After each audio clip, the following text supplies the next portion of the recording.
እንግሊዘኛ ለመናገር እነኚህን ኤክስፕሬሽኖች የግድ ማወቅ ግዴታ ነው። እነኚህን ኤክስፕሬሽኖች ምናውቅ ከሆነ በጣም ቀላል ነው የሚሆንልን እንግሊዘኛ ስናወራም ስንጽፍም ኮሚኒኬት ለማድረግ በጣም ሲምፕል የሚያደርጉ ናቸው። እስኪ እናያቸው። የመጀመሪያ ዋንስ ኢን ኤ ብሉ ሙን። ዋንስ ኢን ኤ ብሉ ሙን ማለት ኤክስፕሬሽኑ ከስንት አንዴ ወይም ደግሞ በሌላ እንግሊዘኛ ሬርሊ ማለት ነው። ሬርሊ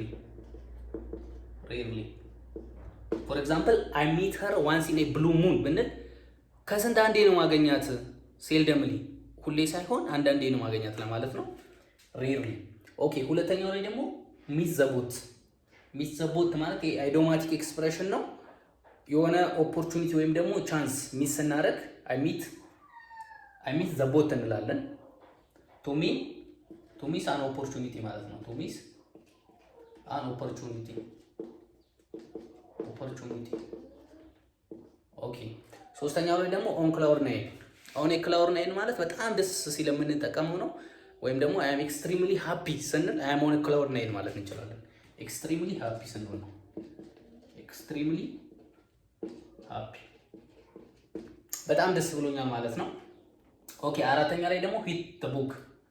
ሂት ዘ ቡክ ማለት ያው ግልጽ ነው። ቡክ የሚለውም ስላለ ስናጠና ወይም ደግሞ ቱ ስተዲ ማለት ነው። አይ ሃቭ ቱ ሂት ዘ ቡክ ብንል ኢት ሚንስ አይ ሃቭ ቱ ስተዲ ቢኮዝ ኤግዛም ኢዝ ሱን።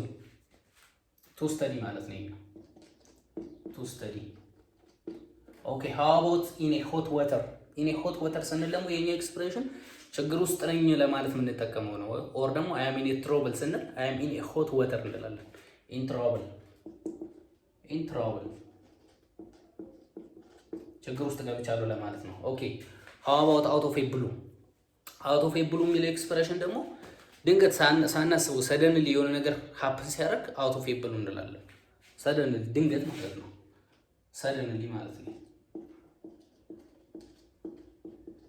ሰደንሊ አይ ሜት ሄር አውት ኦፍ ኤ ብሉ ብንል ድንገት ነው ያገኘኋት ነው፣ ሳትጠብቅ ማለት ነው። ፒስ ኦፍ ኬክ። ፒስ ኦፍ ኬክ ማለት ደግሞ በጣም ቀላል የሆነ ነገር ነው የምንጠቀመው፣ በጣም ሲምፕል ለማለት ነው። ፒስ ኦፍ ኬክ አይዲዮማቲክ ኤክስፕሬሽን ነው። ስታንዳርድ እንግሊሹ ወይም ደግሞ ቮካብለሪ የሚሆነው ሲምፕል ነው። ፎር ኤግዛምፕል ዘ ኤግዛም ወዝ ፒስ ኦፍ ኬክ ብንል ፈተናው ቀላል ነበር ለማለት ነው።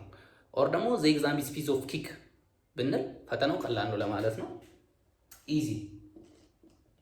ኢዚ ማለት ነው። ሂት ዘ ሳክ። ሂት ዘ ሳክ ሲሆን ደግሞ መተኛት ነው። አይ ሃቭ ቱ ስሊፕ ለማለት ነው። ፎር ኤግዛምፕል አይ ሃቭ ቱ ሂት ዘ ሳክ ብንል አይ ሃቭ ቱ ስሊፕ ለማለት ነው። ሲደክመን እንጠቀመው አይዲዮማቲክ ኤክስፕሬሽን ነው። ሂት ዘ ሳክ ስሊፕ። ሶ እነኚህ ናቸው። ሰብስክራይብ ማድረግ እንዳትረሱ።